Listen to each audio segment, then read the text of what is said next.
이 시간 하나님 말씀은 출애굽기 14장 10절부터 14절까지의 말씀입니다. 하나님 말씀은 출애굽기 14장 10절부터 14절까지의 말씀입니다. 이 시간 함께 하나님의 말씀을 받들어 읽겠습니다. 바로가 가까이 올 때에 이스라엘 자손이 눈을 들어 본즉 애굽 사람들이 자기들 뒤에 이른지라. 이스라엘 자손이 심히 두려워하여 여호와께 부르짖고 그들이 또 모세에게 이르되 애굽에 매장지가 없어서 당신이 우리를 이끌어내어 이 광야에서 죽게 하느냐? 어찌하여 당신이 우리를 애굽에서 이끌어내어 우리에게 이같이 하느냐? 우리가 애굽에서 당신에게 이른 말이 이것이 아니냐? 이르기를 우리를 내버려 두라. 우리가 애굽 사람을 섬길 것이라 하지 아니하더냐? 애굽 사람을 섬기는 것이 광야에서 죽는 것보다 낫겠노라. 모세가 백성에게 이르되 너희는 두려워하지 말고 가만히 서서 여호와께서 오늘 너희를 위하여 행하시는 구원을 보라. 너희가 오늘 본 애굽 사람을 영원히 다시 보지 아니하리라. 여호와께서 너희를 위하여 싸우시리니 너희는 가만히 있을지니라. 아멘. 오늘 하나님의 말씀은 우리 교회에서 유아팀을 담당하시고 비주얼을 담당하시는 우리 백향옥 전사님께서 전해주시겠습니다. 제가 너무나 부럽습니다. 그 이유는 성경의 이름이 정말로 많이 기록되어 있기 때문입니다. 우리 성경의 이름이 많이 기록된 백향목 전사님께서 말씀을 전하실 때 하나님의 크신 은혜가 있으리라 믿습니다. 아멘.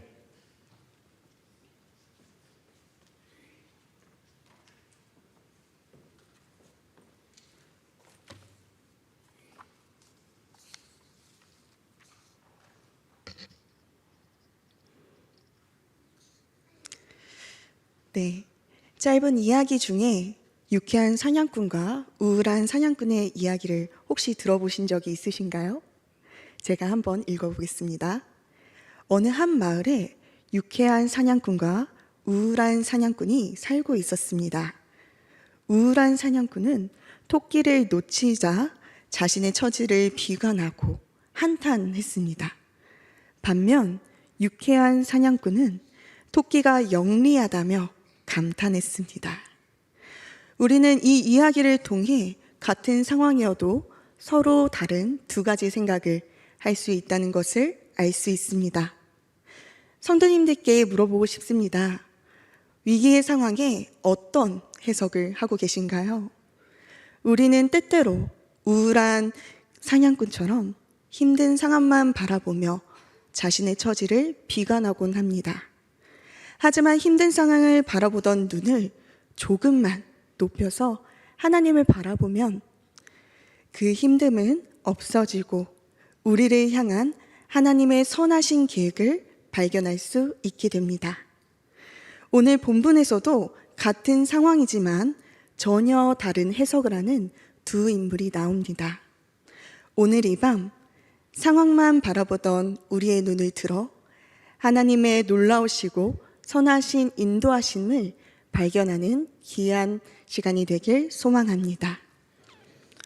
오늘의 본문인 출애굽기는 요셉이 총리로 있을 때 애굽으로 이주한 야곱의 후손에 관련된 이야기입니다.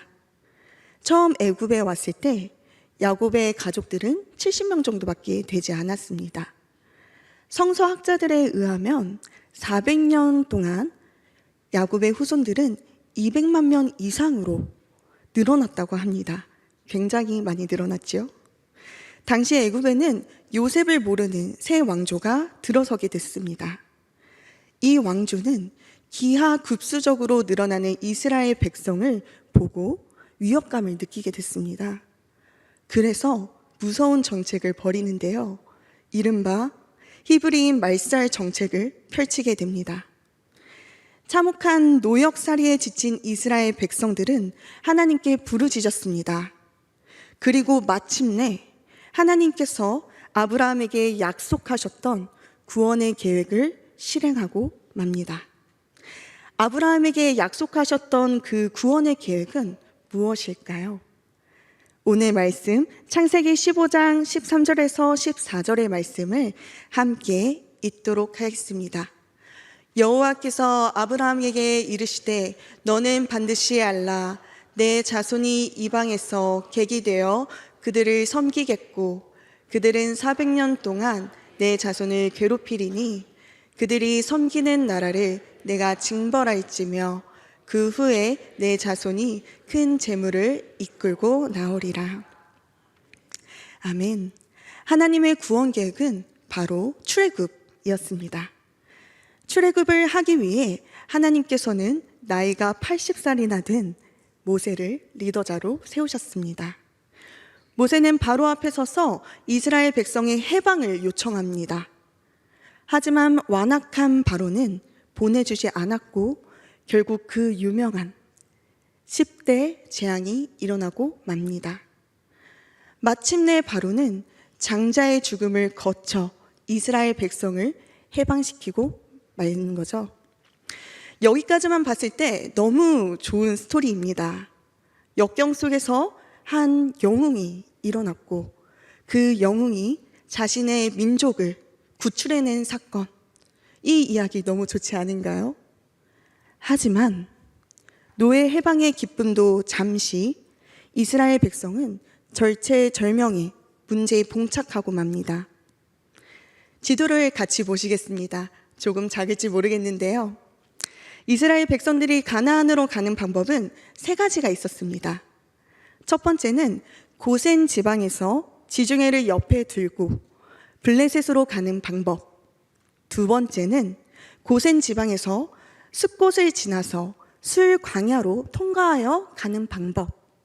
세 번째는 고센 지방에서 스웨즈만의 북단에 걸쳐 시내반도의 중앙부를 통과하여 아카바만으로 직행하는 방법. 이렇게 3가지가 있습니다. 이 3가지 방법 중 가나안 땅으로 가장 빨리 갈 수 있는 방법은 무엇이었을까요? 바로 첫 번째, 고센 지방에서 지중해 옆을 두고 블레셋을 통과하는 방법이었습니다. 이 방법은요, 고작 4일에서 5일 정도만 걸어가면 가나안 땅으로 갈 수 있는 가장 빠른 길이었던 거지요. 우리의 생각으로는 이스라엘 백성의 인구도 많은데 빠른 길로 가면 좋지, 그게 좋겠어 라고 생각할 수 있습니다. 하지만 하나님의 계획은 인간의 생각과는 전혀 달랐습니다. 하나님께서는 빠른 길이 아닌 돌아가는 광야의 길로 인도하셨기 때문입니다. 왜일까요? 왜 가나안으로 빨리 가는 길을 두고 왜 어렵고 어렵게 광야의 길로 돌아가게 하셨을까요? 그 이유는 출애굽기 13장 17절에 나와 있습니다. 성경책을 펴서 같이 보겠습니다. 출애굽기 13장 17절의 말씀입니다. 한 장만 넘기면 있으십니다. 출애굽기 13장 17절의 말씀 찾으셨으면 같이 한 목소리로 읽겠습니다. 시작. 바로가 백성을 보낸 후에 블레셋 사람의 땅의 길은 가까울지라도 하나님이 그들을 그 길로 인도하지 아니하셨으니 이는 하나님이 말씀하시기를 이 백성이 전쟁을 하게 되면 마음을 돌이켜 애굽으로 돌아갈까 하셨음이라. 아멘. 가나안으로 가장 빨리 갈 수 있었던 길에는 문제가 하나 있었습니다. 무엇이었냐면요, 블레셋이라는 가장 큰 위험 요소가 있었다는 것입니다. 당시 블레셋은 일찍이 철기 문명이 발달했기 때문에 막강한 군사력을 갖추고 있었습니다. 그리고 5개의 동맹 도시인 가자, 아스글론, 아스돗, 가드, 에글론, 이 해안 도시를 장악하고 있었던 막강한 군사력을 갖춘 나라였습니다. 그렇기 때문에 이 블레셋을 지나가는 거라는 것은 너무나도 어려웠던 것이지요. 이처럼 막강한 군사력을 가진 블레셋을 지나가게 된다면 반드시 전쟁을 할 수밖에 없었습니다. 이제 막 애굽에서 노역살이를 하다가 나온 이스라엘 백성이 블레셋과 대항해 전쟁을 한다는 것은 말이 안 되는 일이었습니다. 하나님께서는 전쟁을 하게 되면 이스라엘 백성이 분명 출애굽을 하는 것을 후회하고 애굽으로 돌아갈 것을 미리 아셨던 것이지요. 하나님께서는 이스라엘 백성이 광야로 돌아갈 때의 어려움도 미리 아셨습니다. 그래서 이스라엘 백성들이 용기를 잃지 않고 약속의 땅 가나안으로 걸어갈 수 있도록 특별한 무언가를 준비해 주셨습니다. 그것은 바로 구름 기둥과 불 기둥입니다. 출애굽기 13장 21절에서 22절의 말씀, 성경을 찾아서 같이 읽겠습니다. 출애굽기 13장 21절에서 22절의 말씀. 여호와께서 그들 앞에서 가시며 낮에는 구름 기둥으로 그들의 길을 인도하시고 밤에는 불 기둥을 그들에게 비추사 낮이나 밤이나 진행하게 하시니 낮에는 구름 기둥 밤에는 불 기둥이 백성 앞에서 떠나지 아니하리라. 아멘. 하나님께서는 이스라엘 백성이 밤낮으로 행군할 수 있도록 낮에는 구름 기둥으로 인도하셨고 밤에는 불 기둥으로 앞길을 비춰주셨습니다. 주님은 밤낮으로 이스라엘 백성을 보호하시며 인도하신 것입니다. 직접 동행하신 것이지요. 하나님께서는 이스라엘 백성을 약속의 땅 가나안으로 인도하시기 위해 모든 것을 채워주시고 보호하시고 함께 직접 동행하셨습니다. 이때 이스라엘 백성이 해야 할 것은 무엇이었을까요? 전략 짜기? 정탐하기? 전쟁 준비하기? 아닙니다. 이스라엘 백성이 해야 할 것은 오직 하나님의 인도하심을 믿고 걷는 것뿐이었습니다. 우리는 기억해야 합니다. 이스라엘 백성이 출애굽을 할 때 해야 했던 것은 오직 하나님의 인도하심을 믿고 걸어갔던 것, 그것뿐이었습니다. 이스라엘 백성은 비록 광야로 돌아가긴 했지만 그래도 이때까지만 해도 괜찮았던 것 같습니다. 분명 이스라엘 백성은 이때까지만 해도 가나안 땅에 소망을 품고 하나님을 찬양했을 것입니다. 이렇게요, 우리를 애굽의 손에서 구원하시고 불과 구름 기둥으로 인도하시는 하나님을 찬양합니다. 이렇게 소망을 품고 하나님을 찬양했을 것입니다. 하지만 그렇게 기쁨의 행군을 하던 것도 잠시 이스라엘 백성에겐 큰 위기가 찾아옵니다. 출애굽기 14장 5절에서 7절 말씀 같이 읽겠습니다. 출애굽기 14장 5절에서 7절 말씀입니다. 같이 읽겠습니다. 그 백성이 도망한 사실이 애굽 왕에게 알려짐에 바로와 그의 신하들이 그 백성에 대하여 마음이 변하여 이르되 우리가 어찌 이같이 하여 이스라엘을 우리를 섬김에서 놓아 보내었는가 하고 바로가 곧 그의 병거를 갖추고 그의 백성을 데리고 갈새 선발된 병거 600대와 애굽의 모든 병거를 동원하니 지휘관들이 다 거느렸더라. 아멘. 바로는 이스라엘이 떠난 후 생각이 변했습니다. 우리의 종들을 다시 잡아오너라, 이렇게 외쳤겠지요. 아마 이런 모습이었을 겁니다. 도망치는 이스라엘 백성과 쫓는 애굽 군대. 이제 숨막히는 추격전이 펼쳐집니다. 애굽의 군대가 쫓아오는 것을 알게 되자 이스라엘 백성은 두려워집니다. 우리가 한번 상상해 봅시다. 만약 우리가 애굽에 쫓기던 이스라엘 백성이었다면 어떤 마음을 가지게 되었을까요? 두려움, 슬픔, 좌절감, 허탈감, 무력감, 원망함, 분노, 당혹감, 난감함, 우울함, 혼란함, 이런 감정을 느꼈을 것입니다. 이스라엘 백성은 위기의 상황을 마주하자 너무나도 인간적인 모습을 보입니다. 출애굽기 14장 11절에서 12절, 오늘 본문 말씀이지요. 출애굽기 14장 11절에서 12절 같이 읽겠습니다. 그들이 또 모세에게 이르되 애굽에 매장지가 없어서 당신이 우리를 이끌어내어 이 광야에서 죽게 하느냐? 어찌하여 당신이 우리를 애굽에서 이끌어내어 우리에게 이같이 하느냐? 우리가 애굽에서 당신에게 이른 말이 이것이 아니냐? 이르기를 우리를 내버려 두라. 우리가 애굽 사람을 섬길 것이라 하지 아니하였더냐? 애굽 사람을 섬기는 것이 광야에서 죽는 것보다 낫겠노라. 아멘. 이스라엘 백성들은 죽음이 매우 두려웠습니다. 사면이 막힌 채 앞에는 홍해, 뒤에는 애굽의 군대, 사면에는 험준한 지형이어서 오갈 데가 없었습니다. 도망할 구멍이 없었던 거지요. 한마디로 진퇴양난이었습니다. 이런 상황에서 이스라엘 백성은 좌절합니다.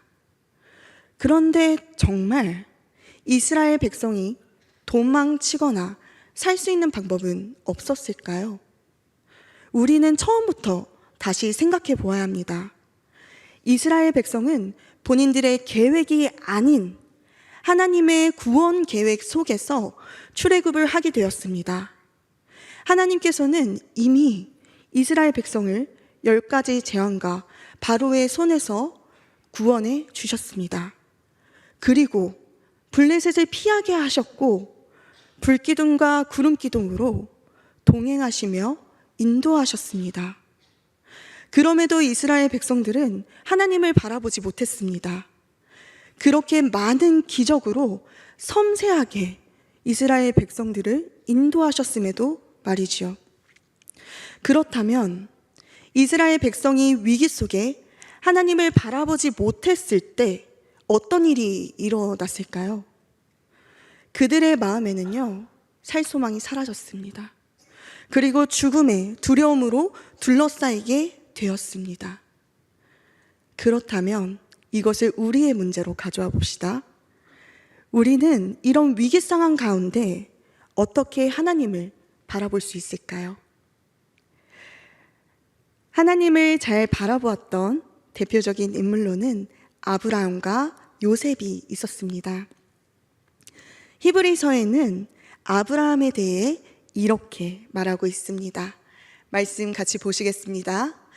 믿음으로 아브라함은 부르심을 받았을 때에 순종하여 장래의 유업으로 받을 땅에 나아갈새 갈 바를 알지 못하고 나아갔으며, 아브라함은 어디로 가야 할지 알지 못했습니다.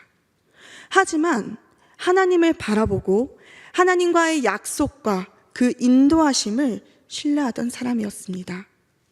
하나님을 신뢰하며 항상 하나님께 초점을 맞추었던 사람이었기에 결국 믿음의 조상이 될 수 있었던 것이지요. 또한 요셉도 위기 가운데 하나님을 바라보았던 사람 중에 한 사람이었습니다. 요셉은 형들의 미움을 받아 애굽 보디발 장군의 집에 노예로 팔려갑니다. 그 속에서도 하나님 앞에 정직함을 지켜보고자 노력했지만 왕의 감옥에 갇히게 되는 불운한 사람이었습니다. 그런 요셉이 불운한 상황 속에서도 바라보았던 것이 있었습니다. 같이 창세기 45장 5절의 말씀을 함께 읽겠습니다. 당신들이 나를 이곳에 팔았다고 해서 근심하지 마소서, 한탄하지 마소서. 하나님이 생명을 구원하시려고 나를 당신들보다 먼저 보내셨나이다. 아멘.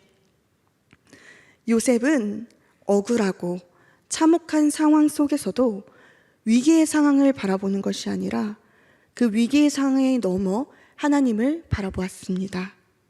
하나님께서는 끝까지 하나님을 신뢰하며 하루를 정직하게 살아갔던 요셉의 삶을 책임져 주셨고, 요셉의 가족뿐만 아니라 야곱의 후손까지도 구원해 주시는 복을 내려주셨습니다.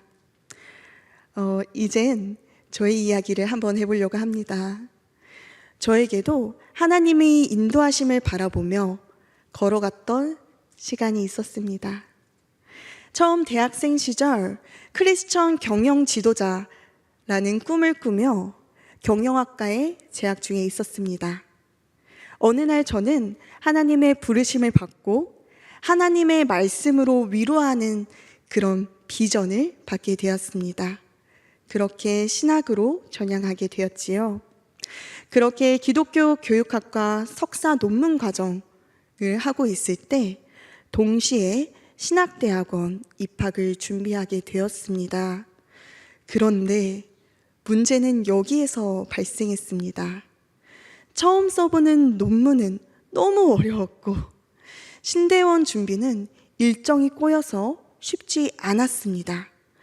마치 논문 학기를 보내는 것이 높은 홍해가 가로막는 것만 같았고 신대원을 준비하는 것은 애국 군대가 쫓아오는 듯 했습니다.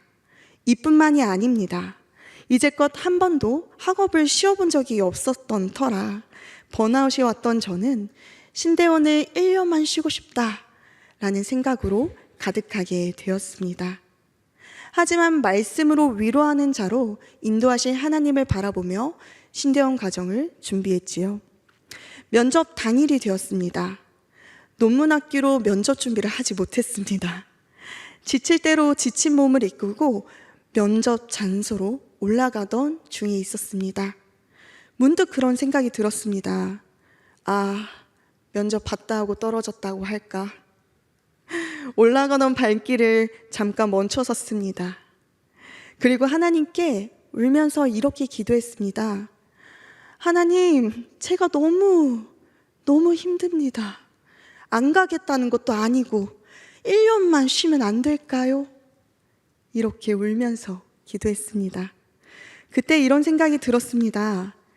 하나님이 예비하신 자리라면 내가 그 자리에만 가 있자. 결과는 하나님께 맡기자.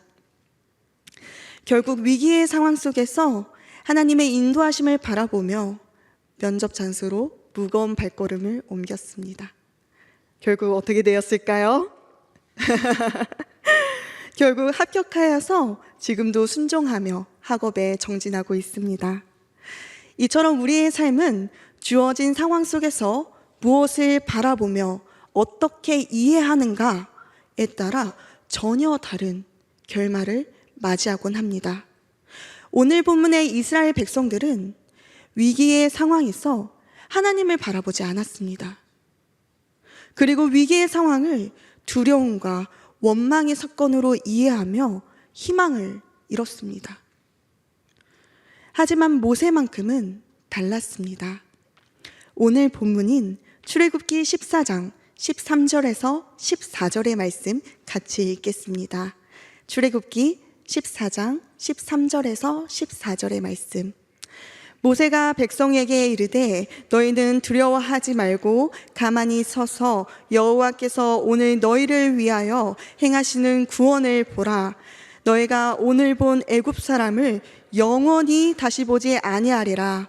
여호와께서 너희를 위하여 싸우시리니 너희는 가만히 있을지니라. 아멘. 모세는 이스라엘 백성과 동일한 위기의 상황에서 하나님을 바라보았습니다. 이 위기의 상황은 하나님의 일하심으로 이해하고 하나님의 구원하심의 스토리로 이해한 것입니다. 하나님의 구원하심의 스토리로 이해했던 이 모세. 이스라엘의 백성의 죽음과 원망의 스토리, 그리고 모세의 하나님의 구원하심의 스토리. 같은 상황, 다른 해석.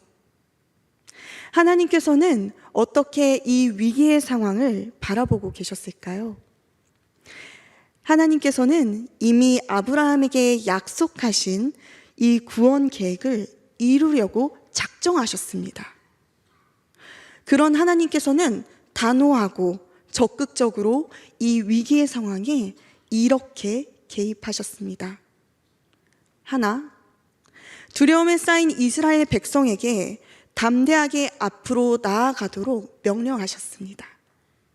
둘, 이스라엘의 진 앞에 있던 구름 기둥을 애굽 진과 이스라엘 진 사이로 옮겼고, 애굽 쪽은 어둡게 하셔서 양쪽이 서로 가까이 하지 못하도록 하셨습니다.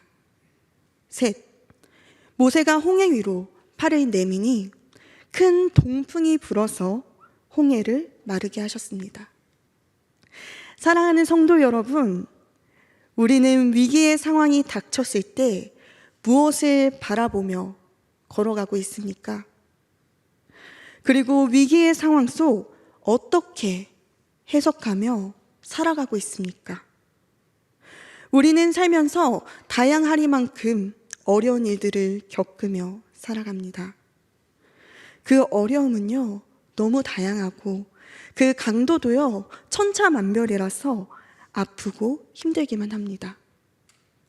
간혹 그 어려움이 너무 힘들어서 나의 삶에는 희망이 없다, 이렇게 이해하곤 합니다.